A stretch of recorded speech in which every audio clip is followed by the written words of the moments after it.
Nadhani kitu kikubwa ambacho Ibenge ameweza kukipata ni kuona namna ambavyo unaweza ukawazuia Young Africans wasiweze kupata goli kwa sanaa ambayo alionyesha Tanzania Prisons siku ya jana katika idara yao ya ulinzi. Dhahiri shairi imekwenda kuonesha taswira kwamba ni timu ya daraja ambayo kama utakaa katika eneo lako kwa numbers kubwa ya idadi ya walinzi pamoja na timu kwa ujumla, kuna uwezekano mkubwa kuipatia Young Africans ugumu wa kupata matokeo. Kwa hiyo kusema kwamba amepata kitu obvious, Ibenge amepata kitu kikubwa sana kwenye mchezo wa jana.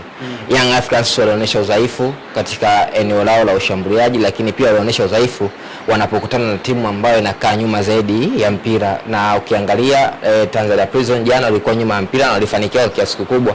Kwa Ibenge atakuwa na faida kubwa, lakini ukiacha hivyo atakuwa na faida kubwa pia, nguvu kubwa ambayo alitumia Young Africans siku ya jana kupata matokeo. Wakienda katika mchezo wao wa dabi, huenda wakawa na fatika sababu watakosa muda wa kufanya maandalizi kutokana na kile ambacho ratiba imekuwa tight sana.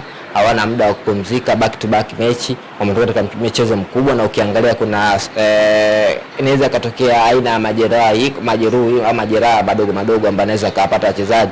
Kwa sababu jana nimeona mlinzi wao wakati kwa maana Baka alikuwa anachechemea kuonesha kwamba amepata changamoto katika mguu wake kutokana na namna ambavyo alichezewa zidi ya George Mpole, mshambuliaji wa Tanzania Prison. Kwa hiyo Ibenge atafaidika sehemu mbili. Kwanza uchovu wa timu, kwa maana timu imecheza mechi ngumu zidi ya Tanzania Prison kwa kiasi kikubwa.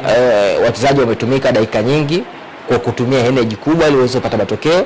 Kwa hiyo hapo Ibenge anapata faida ya kwanza, lakini faida ya pili pia amepata kujua kwamba Young Africans kama timu itakaa nyuma zaidi ya mpira, basi ni ngumu wao kuweza kufunga. Kwa hiyo kama Ibenge atatumia udhaifu wa Young Africans kwenye kutumia sanaa nzuri ya kujilinda, na miongoni mwa walimu ambao wana ubora kwenye kujilinda, huenda akapata hiyo faida. Lakini swala la uchovu, of course Azam ameanza kucheza kabla ya Young Africans. Kwa maana Azam wanapata muda. Leo hii Azam wanaweza wakawa tangu jana Azam wapo katika uwanja wa mazoezi. Kasako Media, tunaangazia maisha, tunaandika kesho.